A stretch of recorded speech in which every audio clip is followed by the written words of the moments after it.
Breaking news NTR జిల్లా ఇబ్రహీంపట్నం మండలం ఈలప్రోలు సమీపంలోని బుడమీరు కాలువలో యువకుడి మృతదేహం లభ్యం కావడం స్థానికంగా కలకలం రేపింది. మృతి చెందిన వ్యక్తి కొండపల్లికి చెందిన షేక్ రఫీక్గా పోలీసులు గుర్తించారు. సమాచారం అందుకున్న ఇబ్రహీంపట్నం పోలీసులు సంఘటనా స్థలానికి చేరుకొని మృతదేహాన్ని స్వాధీనం చేసుకున్నారు. అనుమానాస్పద మృతి కింద కేసు నమోదు చేసి దర్యాప్తు చేస్తున్నారు ఇబ్రహీంపట్నం పోలీసులు.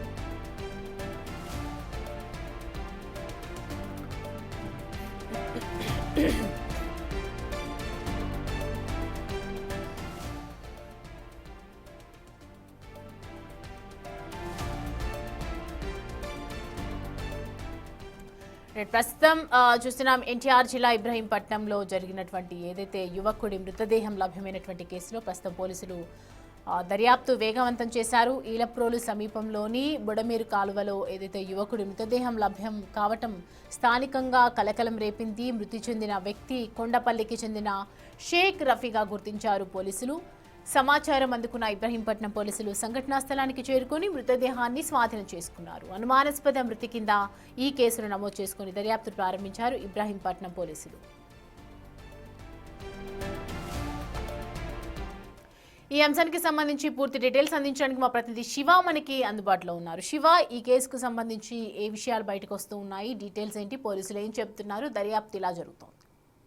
మొత్తం మీద చూసుకుంటే ఎన్టీఆర్ జిల్లాకు సంబంధించి కొట్టపల్లిలో ఒక యువకుడి మృతదేహం బుడమేరు కాలువలో ఒక యువకుడి మృతదేహాన్ని గుర్తించారు. అయితే యువకుడి మృతదేహం అక్కడ ఉండడానికి గల కారణాలు ఏంటి అనే దానికి సంబంధించి పోలీసులు లోతుగా దర్యాప్తు చేస్తున్న పరిస్థితి కనిపిస్తా ఉంది. ప్రధానంగా చూసుకుంటే ఇబ్రహీంపట్నం మండలం ఈలప్లోర్లో బుడమేరు కాలువలో కలకలం రేపిన యువకుడి మృతదేహం మృతుడు చెందిన కొండపల్లికి చెందిన రఫీగా గుర్తించారు. సంఘటనా స్థలాన్ని చేరుకుని పోలీసులు కేసు నమోదు చేసి దర్యాప్తు చేస్తున్నారు. అనుమానాస్పద మృతిగా కేసు నమోదు చేశారు. అయితే ప్రేమ వ్యవహారానికి సంబంధించి హత్య జరిగినట్లు కూడా స్థానికులు అయితే భావిస్తా ఉన్నారు.